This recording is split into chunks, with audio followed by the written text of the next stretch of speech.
It's grilling season, and whether you're cooking with charcoal or gas, it's important that your grilling surface be clean before the first piece of food goes on it. Hi, I'm Chef Justin Timoneri. It's easiest to clean your grill when it's warm, so you might want to preheat it for about 15 minutes.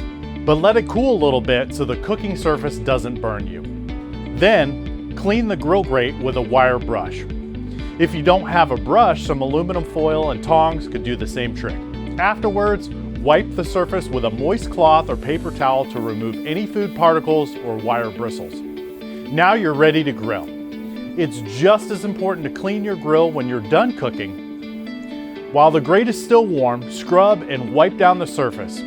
Then, to prevent rust or food buildup, wipe the surface with vegetable oil using a cloth or paper towel. Remember, to be sure your outdoor meals are as safe as they are delicious, keep your cooking surfaces clean.